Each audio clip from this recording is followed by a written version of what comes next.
Hey guys, welcome back to the channel. This is part 3 of Uzumaki Naruto, Birth of the New Demon King. If you guys enjoy this what if, and want to see part 4 of it, comment down below, and let me know. The like goal for this video is 200 likes. So like this video, to let me know that you're interested in this series, and you want the next part. Check out my new videos of My Hero Academia what ifs in my second channel, and give it some love as well. Link is in the description. And go ahead, and check out other what ifs in the channel. Before we start, please do support for more awesome content. Don't forget to subscribe and leave a like, and also share this video with your friends. So let's start this video. Uchiha Sasuke vs Sakura Yori. Everyone not participating in this fight, please head up to the balcony, Haite instructed. As everyone left the stage, Kakashi appeared behind Sasuke, and began to tell him not to use his Sharingan, and that he would have to step in if he did. Naruto, who had advanced hearing thanks to his demonic heritage, grinned as he watched Sasuke grit his teeth, clearly frustrated from being handicapped right from the get-go. 100 Ryu says Sasuke is gonna do something stupid now that does not have his Sharingan. I don't take sucker bets, Naruto-sama, came Kyuubi's voice. He could tell she was as amused as him, if not more so. Somewhere in Fire Country a busty blonde sneezed. As the match started, Kakashi appeared behind Naruto. The blonde felt as well as smelled his appearance with his enhanced senses, but didn't respond to the white-haired Jonin's presence, waiting instead for him to make the first move. Naruto did not even bother to look at the silver-haired man. Yes, Kakashi-san. Kakashi eyes smiled at the blonde, and even though Naruto still couldn't see, rolled his eyes just knowing it was there. Naruto, that's Kakashi-sensei to you. Naruto scoffed as he watched Sasuke being forced on the defensive as his opponent used some kind of chakra draining ability. Frowning as his hidden Rinnegan eyes watched the chakra from Sasuke flow into the other genin, the blonde wondered if he could learn such a skill. However, he soon realized that Kakashi was waiting for him to say something, and so began speaking. No, the title sensei only goes to someone who actually teaches his students something. The only thing I learned from you was tree climbing and teamwork. At this, the other Jonin looked at Kakashi in shock. Most of their teams had already finished water walking, and were starting on some of the more advanced forms of chakra control. Naruto grinned as he decided to put the nail in the coffin. Not only did you teach me just that, but I know for a fact that you have also been giving private lessons to the team on how to use his Sharingan after our teamwork training sessions. Naruto put quotations in the air when he said teamwork. Turning back around to look at the battle, the blonde finished his small spiel. Frankly, until you actually teach me something substantial, you can forget me calling you sensei. Those who listened to Naruto's words couldn't help but be appalled that Kakashi had only gotten to tree climbing with his team, yet had privately trained Sasuke. Many people felt their respect for the copy ninja drop. Sarutobi, who also heard this, narrowed his eyes, promising to have a few words with Kakashi after the exams. Kakashi scowled under his mask. Sasuke needs to learn how to effectively use his Sharingan. And I needed to learn how to effectively fight, period, Naruto said with a shrug. Unlike Sasuke, who was given preferential treatment at the academy, and could rely on his clan scrolls, I have been forced to try, and make do on my own in my ninja training. Hell, I wasn't even taught the correct stances for the basic academy taijutsu back at the academy. You could have helped with that, yet didn't. Naruto scowled as Sasuke used a move he had obviously copied from his spar with Lee before the beginning of the Chunin Exams to defeat Yori. Though it was a greatly bastardized version. He had used the initial kicker, the Hidden Lotus, as well as the Shadow Dance's leaf to help set up his opponent for a reverse heel kick Sasuke called Lion's Barrage. Now if you're done, your pet looks like he needs help, Naruto said, pointing with his chin at where Sasuke fell on his back. Kakashi scowled, promising himself that this was not over as he sunshined to Sasuke, scooped him up, and took him to the hospital. Bet you 100 Ryu that Kakashi will give the Uchiha brat personalized training after this. Naruto gave Kyuubi a feral grin, even though she could not see it due to being hidden in his cloak. I don't take sucker bets. Somewhere in Fire Country a busty blonde-haired woman sneezed again, vowing to make whoever kept making her sneeze pay. Obirame Shino vs Obime Zaku. Damn, I wanted to fight the Uchiha, Zaku grumbled as he walked down the stage. Despite the fact that both his arms were in a sling, the boy still somehow managed to exude an aura of arrogance. Now I have to fight some loser instead. Shino said nothing as he made his way to the arena floor. The match was over fairly quickly, and Shino was the victor. Not that it was surprising to Naruto, as that the Odo Genin had been in no shape to participate in combat. Shino had of course given the Odo ninja a warning, and a chance for Zaku to forfeit. But Zaku's arrogance had led to his downfall, though Naruto had been surprised when the Odo Genin had shown that he could use one of his arms. Of course, when Zaku had tried to use his Zankuha, Shino had simply used a replacement jutsu on a bug clone. Eventually, the Odo Genin had been trapped between a wall of bugs and Shino, who had given him another chance to forfeit. Zaku had, of course, refused and tried to use both hands, but Shino had anticipated this, and clogged the boy's wind holes with his bugs. The end result being both of Zaku's arms exploding, which, if the agonized screams of pain before the boy passed out were any indication, must have been incredibly painful, resulting in Shino's victory. As the medical ninja cleared Zaku from the field, Kakashi reappeared. Almost as soon as he did, Sakura began asking about her Sasuke-kun.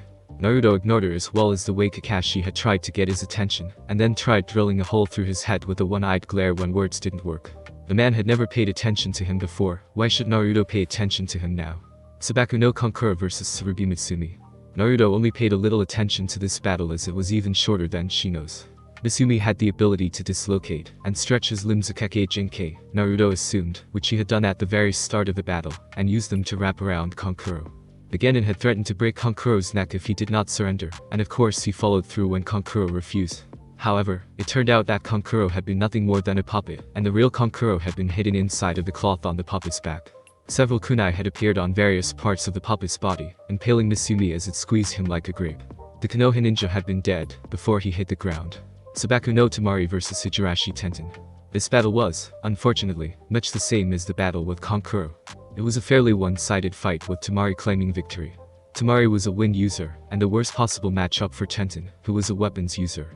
No matter what she threw at Temari, the fan-wielding Suna Kunoichi would merely blow it away via wind jutsu.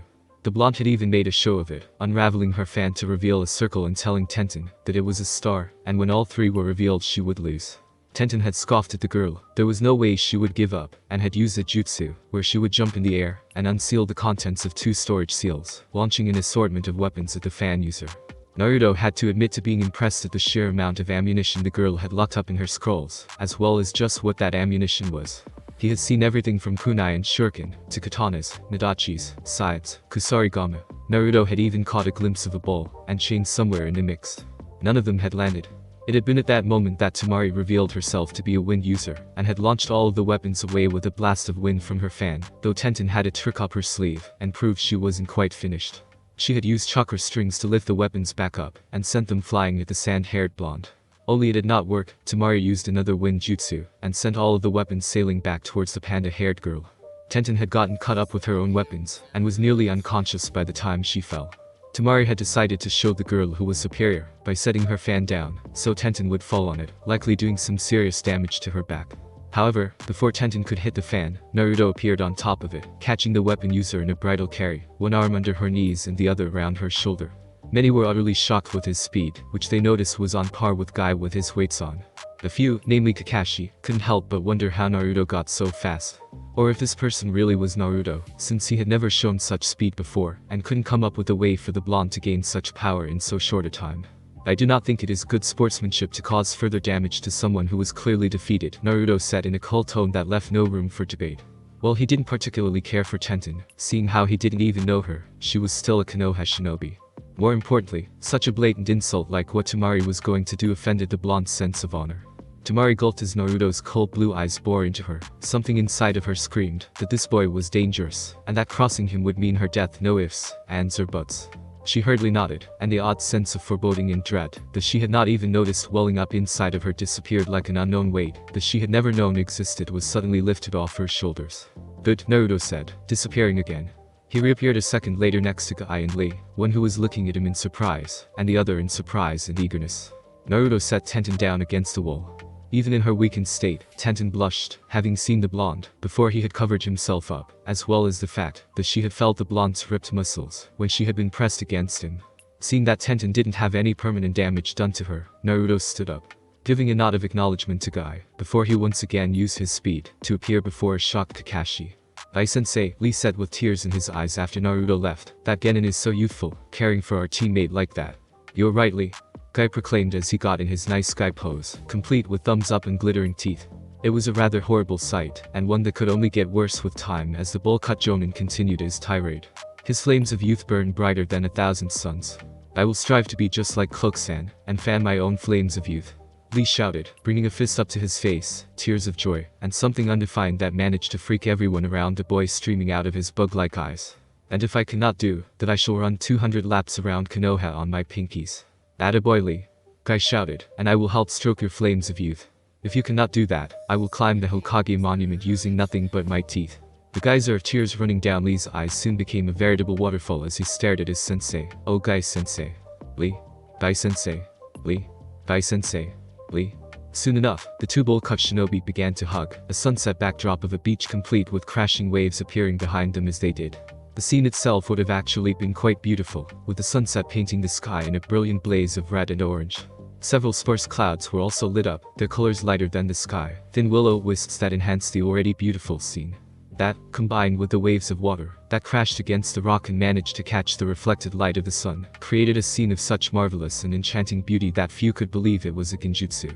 However, that beauty was completely ruined by the two hugging in its midst. Many people screamed in terror as they felt their eyes begin to burn. Kurenai tried dispelling it, placing her hands in the release seal and trying to overpower it with her chakra, only to be shocked when it did not work. Why? Why wouldn't it dispel? She had never had a problem dispelling genjutsu before. Hell, she was renowned for her genjutsu. Second only to Itachi, who had the benefit of his Sharingan eyes. Fortunately, before anyone could go into shock or commit seppuku to spare themselves from the horror of being overexposed to the creepy sunset genjutsu and two-man hugging clones, the two were forced apart when a large blast of black energy was launched at them. Everyone turned and stared wide-eyed at Naruto. His index finger was still smoking from the energy attack, glared at the pair with barely concealed rage. I have absolutely no problems with you guys doing that on your own time, but if I am present, I suggest you cease such a disturbing ritual, lest I make sure this next shot doesn't miss. As if to prove his point, a black ball of energy appeared on the tip of his finger. Do I make myself clear? Naruto shouted in a tone that basically said obey me or die, receiving two fearful nods from the self-proclaimed green beasts of Konoha. Naruto smirked under his mask as the energy dissipated. It was then he noticed everyone staring at him. What the hell are you people looking at? Naruto said. Everyone hurriedly looked away. Naruto smirked and nodded in satisfaction. What was that power? Wondered Sarutobi, along with nearly everyone else in the room. That was not Kyuubi's chakra. If anything, it felt stronger, which shouldn't have been possible. I'm really going to have to speak with him after this. I wonder what that attack was. Kakashi asked himself. Maybe I can get him to teach it to Sasuke. Mom was right, Sakura said to herself. Naruto Baka is a monster. Uzumaki Naruto Gaara thought. Why is mother afraid of you? Most thoughts that everyone else had were of a similar nature, though they varied from person to person. Naruto was more or less oblivious to these thoughts as he stared at the screen, waiting for the next match to begin. Yamanaka Ino vs Haruno Sakura. This was the most disappointing battle that Naruto had seen. The two girls had only used a mixture of basic academy jutsu and strategy that Iruka had taught them. Even worse, half of their time was spent talking about how they would win the heart of their Sasuke-kun. Surprisingly enough, the battle ended in Ino's victory, after she had managed to trap Sakura with her Shintention, and force the girl to give up. It was a disappointed Sakura and an ecstatic Ino that walked up to join everyone else. Man Kakashi, your student's battle was pathetic, Asuma muttered as he took a drag of his exaggerate. Didn't you teach that girl anything? Even though Ino trained less than everyone else on his squad, which was saying something considering he had a slacker, and a boy who cared more about eating than training, he had still taught her some things. Kakashi scowled behind his mask, but didn't bother to reply as the next match started. Tsuchikin vs Shikamaru. Oh man, what a drag, Shikamaru groaned as he made his way downstairs. Why do I have to face a woman? So, you think that this is gonna be easy because I'm a woman? Kin questioned in an angry tone, already standing in the arena. Despite Shikamaru being some distance away, it was clear she had heard him perfectly. I didn't say that, troublesome woman, Shikamaru muttered in a lazy tone, making it obvious that he did not want to be there. At first Naruto did not pay much attention to the match, he had not thought there would be much to it. However, as the match continued, the blonde shinobi became more engrossed in it as he saw that Shikamaru, despite not being very strong, was an excellent strategist. The shadow using Genin played a defensive role mostly, allowing Kin to show off and explain her technique with such meticulous detail that made the blonde roll his eyes. Why the hell someone would actually let someone know how an attack works was beyond him. Were ninjas supposed to be sneaky? Kin had launched several senbon of Shikamaru for most of the match. Somewhere along the line she had launched two senbon with bells attached to them, and used chakra strings, so she could use their special ability. The bells had cast a Kinjutsu on Shikamaru, making him see more than one Kin. However, Kin had forgotten something crucial after that. The shadow under the wires had been far too large for wires that were so as thin as the ones she was using. Had she noticed, she may have realized that Shikamaru had used his shadow possession jutsu in order to capture her. After that, all it took for the shadow user to win was a bluff and some shuriken, playing a game of chicken as he flipped back, and she did the same, hitting her head against the wall. Uzumaki Naruto vs Inizuka Kiba. Alright. Kiba shouted in joy. It looks like we're getting the easy battle, Akamaru. Akamaru merely whimpered as Kiba jumped off the stance. Well, the boy had obviously not been paying attention to the past few minutes, or had just disregarded how fast Naruto had been, and the ball of energy he unleashed. It was obvious that Akamaru was not as blind as his master, and had no desire to fight. Naruto held in his smirk as he thought of the beatdown he would heap upon the arrogant dog using ninja, and walked down the stairs at a sedate pace. Trying to prolong your defeat, dead last? Kiba asked with a smirk as Naruto made his way to the opposite end of the stage, his posture lazy. Hardly, Naruto said with a chuckle. I merely wanted to savor this moment, and allow you some time to pray, before I kick your ass. Ha! You think you can beat me? Kiba mocked. No wonder you're the dead last of class, to think you actually believe you can win against me. Naruto shrugged. Your friend doesn't seem to think it so off. Naruto pointed over to Akamaru who was still whimpering up in the stands. Kiba growled, Akamaru, get down here. Akamaru just barked, and shook his head, not wanting to get near the cloak boy radiating power. The mere presence of the cloaked blonde screamed alpha. Looks like Akamaru's the smart one, Naruto said, his tone laced with amusement. Grr. Shut up. I don't need Akamaru to beat a dope like you. Kiba shouted. All I need is one hit. Oh? Naruto mocked. Well then, come on Mud, show me what you've got. Just don't go crying when I end up taking you to the pound. You asked for it? Kiba said as he ran towards Naruto. The dog user cocked his fist back, smashing it into Naruto's face. However, much to his, and everyone else's, shock, all it did was move Naruto's face to the side. Oh my, would you look at that, Naruto said in a sarcastic tone. I commend you for at least making me move my head a bit. As a sign of my appreciation, let me show you what a real punch feels like. With that, Naruto launched a fist into Kiba's gut, making the dog user double over as he felt his internals liquefy. Then Kiba was sent flying back several feet, smashing into a wall and causing the wall to break. Kiba slowly fell off the wall as he curled up into a ball, trying to get his breath back. So, he's going to win this battle with one hit? Naruto mocked, because from where I'm standing it doesn't look like you can back up your words. Shut up, Kiba grunted as he tried to stand. It felt like all of his organs had been turned into mush. He winced and resisted the urge to whimper, though even through his pain-induced state, he couldn't help but wonder how Naruto got so powerful. I'm not gonna lose to you. Naruto laughed. You've already lost, you're just too stubborn to realize it. No? Kiba yelled, this is not over. I wouldn't lose to a loser like you. Naruto was actually impressed when the dog user managed to push himself to his feet though, from the way his legs were shaking, it looked like he was nearing his limit. Using the last of his strength, Kiba jumped in the air, and began to spin, piercing Fang. Naruto watched as the spinning drill-like form of Kiba flew towards him with a lazy eye. As Kiba closed in, Naruto reared back his fist. Launching it just as Kiba got in range, Naruto's fist smashed against Kiba's head. For a moment time seemed to stand still. Then, it irrevocably moved forward as Kiba was launched away. He ended up, not just hitting the statue on the platform where the Hokage was, but was also blasted right through it. Kiba came to a stop on the other side as he hit one of the stairs. Everyone's eyes widened as they stared at the scene, many thoughts going through people's minds. What the hell? Temari wondered, shock clearly written upon her face. Her eyes looked like they might just roll out of her sockets that were so wide. Isn't this supposed to be that idiot who had worn that ugly orange jumpsuit? When did he get so strong? When did he get new clothes for that matter? He beat Kiba like it was nothing, Kurenai thought in shock. How could the dead last of his class completely decimate one of the stronger students at the academy? She replayed the battle, which was less of a battle, and more of a one-way slaughter, over and over again in her head, trying to figure out just what had happened. In the end, she came up with nothing. Naruto-kun, what happened to you? Hinata asked herself. Truth be told, she was slightly afraid of this Naruto. Well, the blonde had always been loud and confident, he had never been this violent before. Worse still, he seemed to be enjoying it. You were never like this before. Nakikaya wary of Naruto, he is radiating chakra like a furnace, Shino thought. They are frightened. I will have to be careful, if I end up fighting him.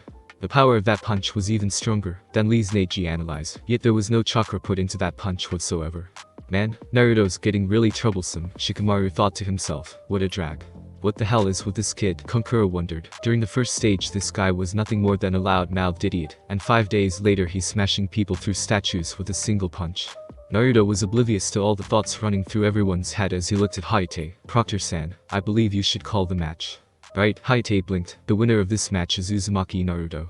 Naruto nodded as he went back up the stairs, not paying any attention to the looks he was receiving, as he made his way over to his previous spot, and leaned against the railing, not a care in the world. Rock Lee vs Sabaku no Gar. Yes. Lee shouted as he pumped his fist in the air. It worked. It worked. I used reverse psychology to make everybody think that I did not want to go, and it worked. Woo. Many people began getting disturbed when Lee started to dance. Not only was he dancing, but he was dancing poorly. Naruto thought he looked like a worm trying to stand up with the way he was waving all over the place. Thankfully, Guy was able to knock the boy out of his horrifying dance. "Shut up, Lee," Guy yelled as he smashed a fist into Lee's face. Lee was sent flying, corkscrewing and spiraling through the air, before landing on his back several feet away, but got up quickly, as if nothing had happened, or this had happened, so many times it no longer affected him. Naruto figured the boy had been smacked around, so much that he was just using to getting hit like that. Maybe he's a masochist. "Yes, Guy-sensei," Lee shouted. "Alright Lee, listen to me carefully." Lee took out a notepad and pencil, so he could write down everything Guy said to him. Guy leaned in close. "Watch out for that gourd on his back, there's something creepy about it." Everyone who heard Guy face folded. Everyone except Lee, who looked at Guy, as if he had just said the single most brilliant thing in the world. "Of course, Guy-sensei," Lee said as he wrote that advice down in his notes. Naruto shook his head as he watched Lee jump over the railing and onto the stage. Lee got into the beginning stance for the Goken Taijutsu style, feet together with one hand held behind his back in a fist, while the other hand was in front, palms up as if in a welcoming gesture. As soon as Lee got into his stance, the cork on Gaara's gourd popped out and flew at the bowl-cut boy. Lee caught the cork and dropped it to the ground. "There's no need to hasty, Gaara-san," Lee said, getting back in his stance. "There will be plenty of time for us to show off our flames of youth. Sabaku no Gaara vs. Rock Lee, begin," Haite said, sun shining away from the stage. Rock Lee disappeared in a burst of speed, reappearing right next to Gaara, and launched his opening kick. Leaf Hurricane. Before the kick could even connect, sand shot out of the gourd and blocked it. Lee was surprised for a second, before he bounded away, when the sand tried to grab hold of him. Landing on the ground, the taijutsu specialist launched himself at Gaara again. Naruto watched the battle with a frown. Something about Gaara was bothering him. The boy was just standing there, not even really paying attention to Lee, who was attacking from many different angles in the hopes of getting past the boy's sand. Still, it was confusing. Why didn't he even try to do something about Lee? And instead stands still as if invulnerable. "That boy holds a demon," Kyu-chan Naruto asked as he heard the voice in his head. "Yes, Naruto-sama," Kyuubi said, feeling a bit flustered at the continuous use of Naruto's new nickname for her. "He said that boy with the gourd holds a demon," Naruto said as he saw Lee get caught by the sand and fling away. "So he is like me, or like I used to be?" "Yes," Kyuubi answered. "That boy holds the Ichibi no Shukaku, the one-tailed giant Tanuki. Though it is quite odd, judging from the boy's eyes, he has obviously not gotten much sleep. Also, while I cannot pick up much from the demon, I can hear its screams of insanity. Or at least I can sense them." "Screams of insanity?" Naruto questioned, raising an eyebrow when Lee dropped what had to be several hundred-pound weights. Though, he was just judging this from the way the earth shook, and several feet deep craters were formed where the leg weights hit the ground. "So you're saying Gaara has a crazed demon in him?" The blonde watched as Lee shot off at Gaara at speeds far faster than most jonin could produce. Had he not had his vision enhanced, Naruto knew there would have been no way for him to keep up. Lee finally managed to land a punch on Gaara, due to the sand not being able to keep up with Lee's speed. "Not so much," Kyuubi corrected. "Shikaku has always had a large bloodlust and love for battle, but he was never insane like this. The problem is that it almost feels as if Shikaku's soul is being tormented by something, or someone else." On the stage, Lee began to run around Gaara, increasing his speed, so much that most of the genin only saw blurs and slide after images. Naruto was the only genin who could keep up with Lee's speed easily. Before anyone could wonder what was going on, Lee shot out of the circle, giving Gaara a rising kick in the chin. However, due to the sand, Gaara had barely even been lifted off the ground. Not one to be deterred, Lee continued pounding into Gaara, lifting the red hat higher and higher until he got Gaara to the necessary height for his move. Lee then wrapped Gaara up in bandages, and began to rotate the two of them as they began to fall head first. Primary Lotus. At the last second, Lee kicked off of Gaara, allowing him to crash to the floor. As Gaara crashed head first into the ground, creating a large crater and dust to rise, Lee landed on his hands, but was able to push himself into a backflip and land on his feet. Though, due to the damage done by using the double-bladed technique, Lee fell onto his backside. As the dust cleared, everyone was greeted with the sight of Gaara's battered body. At least that was what everyone thought, until the body caved in and turned into sand, revealing it to have been a clone. A malevolent and insane chuckle had Lee turning his head, to see Gaara standing behind him with a demented grin on his face. Gaara sent out a tidal wave of sand at the injured taijutsu specialist. Lee tried to dodge, but due to his injuries ended up getting hit, and found himself getting slammed into a wall. Several people winced as the sand tendrils wrapped around Lee's leg, lifted him up, then slammed him back down hard enough that the bowl-cut boy coughed up blood. This continued for quite a while, with Gaara finding more and more things to smack Lee again. The other boy began to look so battered many people were sure he would lose. However, Lee had one last trick up his sleeve. It took some work, but with a swift application of his strength via using his free foot to kick at the sand, he managed to break the connection. As he fell to the floor, Lee flipped around, landing on his feet and crossing his arms into an X position soon after. First gate, Gate of Life, open. Lee shouted, before a massive surge of chakra was released from the boy's body as his skin began to turn red. Gate of Healing, open. Even more chakra poured out of Lee. All of the previous wounds he had suffered began healing at an extreme rate. Naruto was actually impressed. Well, it was nowhere near his Kyuubi-induced healing, and couldn't even compare to his regeneration abilities now. It was still impressive for a human. How many gates can he open? Asked Kakashi, looking startled at seeing a genin capable of such a powerful and dangerous kinjutsu. 5, said Guy, his voice proud. Are you insane? Teaching a genin such a powerful kinjutsu? I don't expect you to understand, Kakashi, said Guy. Given that you refuse to train 2 of your students, it's obvious you wouldn't know what it means to help your genin achieve their dreams. So I won't bother talking about it. At being rebuffed by Mito Guy of all people, Kakashi growled and left with an assumption, not wanting to be around others anymore. Gate of Life, open. As the output of Lee's chakra surged even more, the bowl-cut-haired boy's skin began turning red. Gate of Pain, open. Veins began popping out of Lee's body. Naruto was able to see that the veins were actually his chakra coils thanks to his Rinnegan. While he could not see the chakra coils themselves, he could see the chakra coming off of the boy. It was more concentrated along the veins. Lee shot off the ground with such force that the tile shattered under the pressure. Gaara didn't even have time to blink as Lee smashed a fist into his face. Gaara went flying back and Lee appeared behind him, using another rising kick to launch the sand user into the air. Then he did the same thing, this time sending Gaara to the ground with a heel drop. On and on it went, with Lee playing pinball with Gaara as he launched the boy from one side of the room to the other, moving so fast that only a few of the people in the room were even able to follow. Naruto frowned, even he was beginning to have trouble keeping up with the boy now. That was unacceptable. I will need to train my speed when I get out of here, he decided. No human should be faster than me. Hell, I'm not going to let a demon be faster than me, so I won't allow some mere ningen to be. Don't worry, Naruto-sama, Kyuubi reassured her master. I will help you increase your speed, along with everything else.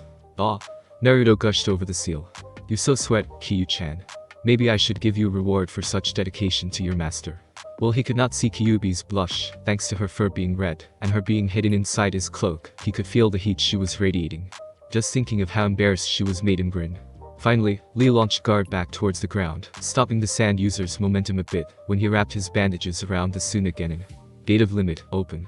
The two went spinning once again, only far faster than before. It had gotten to the point where the air around them had gotten so displaced that the two looked like they were in a tornado. Reverse Lotus, the two crashed into the ground. Thankfully, Lee managed to push off and land safely, though he was too injured to even move anymore. All he could do was lie on his back, panting heavily as his droopy eyes looked over to where Gaara had crashed. Everyone wondered if the odd boy with the bowl-cut hair had won. Both Temari and Konkuro were gaping at the scene. No one had ever hurt Gaara before, and this kid with the freaky eyebrows had just slammed their little brother into the ground, and that was after using him as a pinball. They both wondered if Gaara had finally met his match, while everyone else were already under the assumption that Gaara had lost. However, the participants, proctors and Jonin-sensei, soon realized the red-haired genin was not defeated as the smoke cleared, and they saw Gaara lying on his side, his sand under him from having a catch as full. Gaara lifted up his right hand, making the sand shoot forward to grab onto Lee, in order to kill the person who had actually hurt him. Before the sand could get even 5 feet from Lee, Naruto appeared in front of it, his hands in front of him, as if commanding the sand to stop. Shino-tensei, Naruto whispered, so no one else could hear him. It was the only move he knew for the Rinnegan, having received it from a dream while he slept. He wasn't very good with the technique, having only practiced it once, but he was good enough for what he intended to do. The sand was blown back as Naruto used to reverse the gravity around him to reject the sand. Everyone stared wide-eyed, both at the speed with which Naruto got there, and at the fact that Naruto had seemingly just stopped the sand with nothing but spreading out his hands. Hinata and Neji were the only ones who knew he had used some kind of jutsu, due to their Byakugan. It looks like he sent his chakra out in a push, as if he was using some form of repulsion, to shove the sand away, Neji analyzed. It was an odd technique, something he had never seen, and the fact that it used no hand seals was troubling. Even more troubling to the Hyuga prodigy was the large concentration of chakra he could see in the boy's eyes, something that was normally only found when someone had a dujutsu. Yet he could see no evidence of such a bloodline with the blonde. Why? Why did you stop me? Asked Gaara, confusion in his voice. Naruto shrugged, why wouldn't I stop you? Lee gave it his all and fought well. It would be a shame for you to kill or cripple him, and not even allow me the chance to fight him in combat. I appeared next to Naruto, and placed a hand on his shoulder. Thank you for helping Lee. Had something happened to my precious student? It's alright guy-san, Naruto said with a shrug. Like I said, it would be a shame if he got killed or crippled after such a magnificent battle. Winner Gaara, Hayate announced. As the medics took him unconsciously away, a troubled Gaara walked up the stairs. Gaara, Temari asked tentatively, are you okay? Gaara looked at her, and it was the first time she had seen him look at anything without hate. Mother is refusing to speak with me, Gaara said, turning his attention to Naruto who was now back in the stance. She is afraid, that cloaked ninja frightens mother. His siblings and Jonin sensei stiffened. They knew who his mother was, and for a Biju to be frightened by someone, well, it was a frightening thought. Bucky knew they would have to tread very carefully, as someone could actually scare Biju into silence. Akimichi Choji vs Tenuta Dosu. Choji gulped as he saw his opponent and remembered what the Odo Genin had done to them in the Forest of Death. It had not been that long ago, since he and the others had been beaten by Dosu and his teammates, after all. I think I'm just gonna forfeit. What? Ino yelled as she turned on Choji, hands on her hips and a glare on her face. It was the look of a girl who was not pleased. You are not going to forfeit, Choji. Asuma nodded. You should at least give it your best. When Choji still looked unsure, Asuma decided to add some incentive. I'll take you to your favorite barbecue. That seemed to get Choji fired up as he jumped down from the stand, looking like he was ready to take on the world. He even began ranting about how he would beat Dosu quickly, so he could eat. Naruto shook his head at seeing how Asuma had to bribe the boy with food. He wasn't sure whether to laugh at the hilarity of it, or feel pity that this boy couldn't be motivated to get stronger simply for the sake of getting stronger. Good luck, fatty, Ino said, giving the boy even more incentive to fight. Choji's face turned red with anger. That's it. First, I'm gonna get this guy, then I'm coming for you, Ino. Dosu just ignored the Choji until the match started. This one, like several others, was fairly fast. Choji had used his expansion jutsu to turn into a large ball and tried to roll over Dosu. However, the man had merely hopped out of the way, allowing the large genin to crash into a wall. After that, all it took was a tap from his melody arm and Choji was out like a light. Hinata Hyuga vs. Neji Hyuga. Naruto narrowed his eyes at the pairing. He knew Hinata from his class, though he would confess to not knowing her very well. She had always been a weird one, blushing a beet red and passing out the few times he tried to talk to her. However, he knew next to nothing about Neji, other than that he looked like someone with a stick shoved further up his ass than Sasuke. There was also the stench of hatred coming off of Neji, who was watching the younger Hyuga child with a glare that looked like it could kill someone. Naruto had no clue what was going on there, but his gut was telling him trouble was brewing. Hinata paled as she walked down the stairs and stood across from Neji. Hinata-sama, Neji said with a sneer, you should just give up. You cannot win against me. Fate has decided that you will lose this battle. You are too kind-hearted and weak. You will always be weak, and nothing you can do will change that. You should give up. Hinata looked like she was about to cry, but before anything else could happen, Naruto started to chuckle. That chuckle soon turned into outright laughing as the blonde held his gut. Everyone looked at him with raised eyebrows, while Neji turned his sneer onto Naruto. Ha ha ha ha. Oh, Kami haha, this is fucking rich, hahaha, listening to you talking about fate like it was some kind of all-controlling entity. Naruto's laughing increased as Neji's face turned red with fury. To Naruto it just made him look constipated, and that just made him laugh harder. Ha ha ha ha. So, I guess that makes you fate's little bitch, huh? Man, you're so fucking pathetic, blaming your hardships on fate, because you don't have the balls to face life head-on. You know, warrior, just some little pussy with a chip on his shoulder. Neji grit his teeth in frustration as he listened to Naruto insult him. How dare this no-name loser insult him? He was the prodigy of the Hyuga clan. He would have said something to shut the cloaked genin up, but he noticed Hinata looking at him with more confidence than he had ever seen in her. So, I see you're still going to fight, Neji stated, a sneer coming onto his face. That's right, Hinata got into a stance. Prepare yourself, Neji-ni-san. Neji just smiled as he got into a stance. He had wanted to show Hinata her inferiority anyways. The fight soon began, and despite Hinata's best efforts, Naruto knew she would lose, as did many of the other jonin. Still, she fought with a ferocity that no one had ever seen in the underconfident girl. It made her decision to fight all the more worth it. The battle basically ended when Hinata hit Neji thinking she had won, only for the Hyuga prodigy to show her that he had been cutting off her Chinketsu points, making her Gyuuken strikes useless. Despite this, Hinata still fought on, even though she knew it was a futile effort. In the end, Hinata was hit with a Gyuuken strike to the chest, sending her sprawling onto the ground. Proctor-san, call the match, Neji said as he turned around, and began walking off the stage. Hey Neji-chan, Naruto called in a sing-song voice, you might want to turn around. Neji did, about to insult the other genin, when he noticed, much to his shock, that Hinata was struggling to stand again. A small conversation ensued after that. It was low enough that most could not hear it. Only Naruto with his enhanced hearing could make it out. Hinata telling Neji that he was the one suffering because of the clan, not her. The The girl's words consequently sent him into a rage, and he ran at Hinata, intent on ending her life. Like with Lee, before he could make it even 5 feet, and before the Genin and Jonin knew what was happening, Naruto appeared in front of Neji. Grabbing the Hyuga prodigy by the throat, and lifting him up, while 2 other Narutos appeared on either side, kunai aimed at his vital points. You know it's not nice to try, and kill your own family, Neji-chan, Naruto said. Though he spoke in a sing-song voice, the blonde was anything but happy. Once again, it wasn't that he actually cared about the girl Neji was fighting, since all he knew of her was that she was extremely shy and introverted. It was that Hinata was the Hyuga prodigy's family, and for someone who was an orphan like Naruto, families should be protected and loved above all else. Neji tried to reply, but Naruto was cutting off his air circulation. He tried to Gyuken Naruto, but the other Genin merely swatted his hands away with impunity each time. Behind Naruto, Hinata had finally fallen, causing the medics as well as Hinata's Jonin sensei to rush to the girl's side.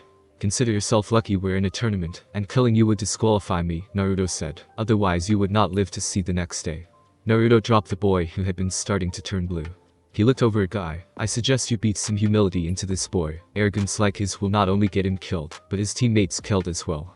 I merely gave him a nod, grabbing Neji and taking him off the stage. I'm definitely going to have to talk to Naruto after all of this, Sarutobi thought to himself as he watched Naruto take his place with the other Genin in front of the stage now that the Chunin exams were over.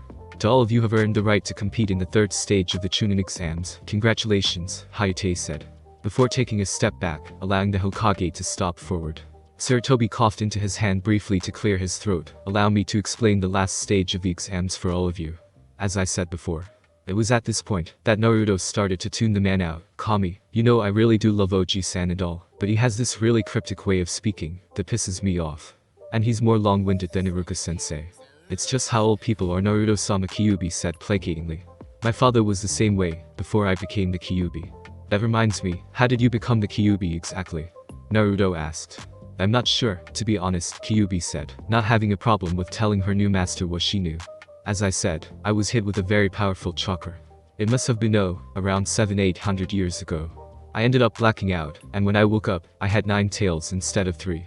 After that, my father named me clan head, and gave me the title of Kyuubi.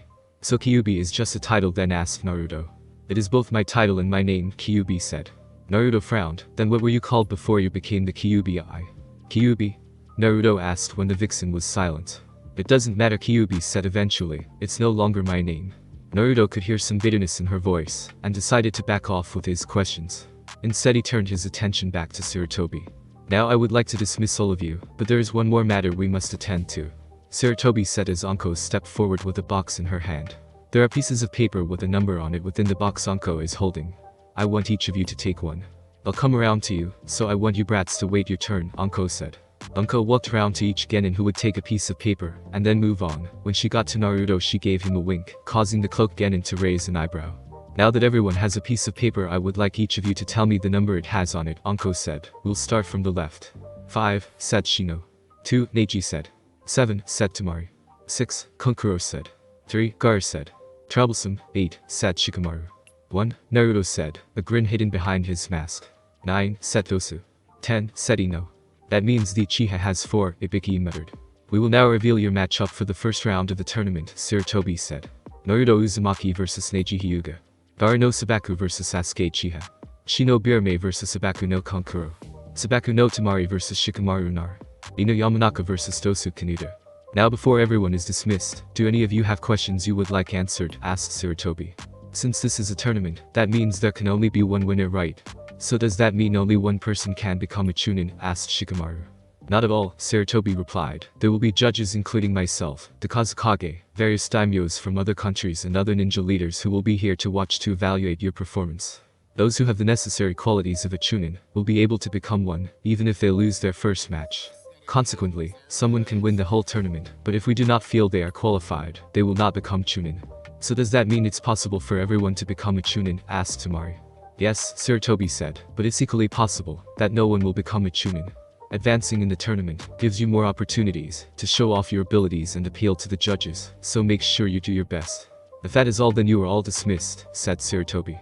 Most of the Genin started hooking up with their Jonin senseis to leave. Naruto was about to head out himself when the Sandaime spoke again, stopping the blonde boy in his tracks. However, I would like to ask Uzumaki Naruto to stay. Naruto raised an eyebrow, but remained nonetheless.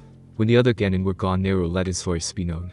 So what's up, Oji-san? Wanted to congratulate me for kicking ass? Naruto questioned. Sarutobi chuckled a bit at the boy's crass attitude. At least it hadn't changed. That is part of the reason. However, I would also like to speak with you in private. Why don't we head to my office? Sarutobi did not give Naruto a chance to speak as he placed a hand on the boy's shoulder, and they disappeared in a swirl of leaves. Birth of the New Demon King. Naruto was sitting in front of the desk in Sarutobi's office, waiting for the aging Hokage to speak. As he did, his eyes gazed around the room, taking in the light beige walls, the bookshelf that sat on his left, and the couch with the pictures of the 4 Hokages on his right and slightly behind him. The desk Sarutobi was sitting in was large, made of a dark brown wood, and holding several items of interest, as well as 2 large stacks of paperwork, which always seemed to be there, no matter how many times Naruto came in. Behind the desk and the comfortable leather chair that the Sandaime sat in, was a large window that overlooked Konoha. He had been in this room many times in the past, probably more than anyone else who had not been Hokage. The room held many fond memories for him, times when he and the aging Sandaime would sit around, and he would listen as Sarutobi told him stories from his youth, of his times training with the Shodaime and Nidaime Hokages, while eating some cookies that the man's secretary would get for them. It was also here that Naruto began to learn about what was required of a Hokage beyond being the strongest shinobi of the village. Sarutobi reached into his desk and pulled out his pipe, packing some tobacco into it, before using a fire jutsu to light it. He took a few puffs on his pipe as he looked at Naruto. He sat there, silently contemplating the young man for a few moments, before speaking. First, I would like to congratulate you on your victory in the 2nd stage of the Chunin Exams, Sarutobi said. You showed a rather impressive amount of strength to do what you did, and the timing of your last attack was impeccable. The Sandaime was of course speaking the precise timing required to hit an Inuzuka, while they were using the Tsuga technique. In order to do any damage, and not receive it in return, someone had to precisely time their attack to the exact moment the Inuzuka makes a full revolution. Thanks, Naruto replied, but we both know that's not the reason you called me here, is it, Oji-san? Quite right, Sarutobi said, wondering a bit about the boy's increased perceptiveness. He better than anyone knew that Naruto had never been stupid, but just because Naruto wasn't dumb, didn't mean he was perceptive. Before we begin, could you take off your hood and mask? Kyuubi. Naruto said. Already on a Kyuubi replied as she cast a Kitsune illusion to become invisible. Not only such a burst of Yauki would have been clearly felt, but being near Naruto, who had nearly 4 times more Yauki than Kyuubi did after his transformation, no one felt it. Naruto reached up and pulled down his hood, revealing his now long spiky hair which moved into his cloak. Then he pulled off his face mask, revealing his now lean and slightly aristocratic features. Sarutobi was surprised to see that the boy looked almost exactly like his father now, with the exception of his longer than average canines, and that his hair was obviously far longer than Minato's had been. It was even more surprising to see that the boy's whiskers were gone. What happened to you, my boy? Asked Sarutobi, shock clearly evident in his voice. You look older. Naruto finished for him, smiling a bit. I know. I can't honestly explain what happened, because I don't know myself, he lied. While the blonde demon shinobi may trust the Hokage, he didn't want word about what he had learned getting out until he was ready to face anything that might come his way. All I remember is fighting that freaky lady who could summon snakes. He watched as Sarutobi stiffened. The next thing I knew was that woman smashing her hand into my gut while shouting some kind of jutsu. After that I was knocked unconscious, and when I woke up, I looked like this and felt nearly unlimited power at my disposal. Sarutobi tried to understand what was going on. The snake lady, as Naruto called her, was obviously Orochimaru. Bunko had told him what had transpired between her and her former sensei in the Forest of Death, and he knew that his former student had marked the young Uchiha Sasuke with his curse seal. But it was obvious he had done something to Naruto as well. If what the blonde said was true, then he had most likely tampered with the seal somehow. That could be very dangerous to Naruto, especially since no one aside from Kushina and another Uzumaki would have the same knowledge of sealing that the Yondaime had. Naruto-kun, may I see your stomach? Sarutobi asked. It is possible that ninja tampered with the seal that holds the Kyuubi. Naruto shrugged before pulling off his cloak, setting it on the chair as he lifted his shirt up, revealing his stomach. Channel some chakra please, the old Hokage said. Naruto began doing so, and Sarutobi was once again surprised when nothing happened. He could feel the chakra circulating through Naruto. It was impossible not to feel that maelstrom of energy that surrounded the blonde. Yet the 8 trigram sealing style that held the Kyuubi was not visible. Had something happened to the seal? Did it break? But if that were the case, then Naruto should be dead, and the Kyuubi would be free, or dead as well. He would have to get Jiraiya's opinion on this. If something happened to the seal, he would be the one who was most likely to figure it out. What Sarutobi did not realize was that the seal was gone, because Kyuubi was no longer in the seal, so it had nothing to hold. So, any problems, OG-san? Asked Naruto. No, Sir Toby said at last. No sense in worrying the boy, when he himself had no clue what happened to the seal. No problems, you can go now. Naruto put his shirt back down and shrugged his cloak on. I should probably tell you I'm not gonna be in Konoha this month, Naruto said. I have some ideas for some new jutsu, but all of them are fairly destructive. So, I'm going to be heading outside of Konoha to train. Sir Toby looked at the boy. I suppose that is fine, he said at last. There was nothing in the rule books that said a ninja had to stay within Konoha during the month training period. It was unusual for a Konoha ninja to leave, but not unheard of. Just make sure you're careful. Naruto gave the old man a grin. Hey, it's me. Sir Toby watched the blonde leave and sighed. That's what I'm afraid of. Thanks for listening. I do hope you enjoyed. If you want a next part of this video, like, subscribe, and comment down below, and turn on that bell notification. And also check out the other videos that I have created, and enjoy. See you in the next video. Peace.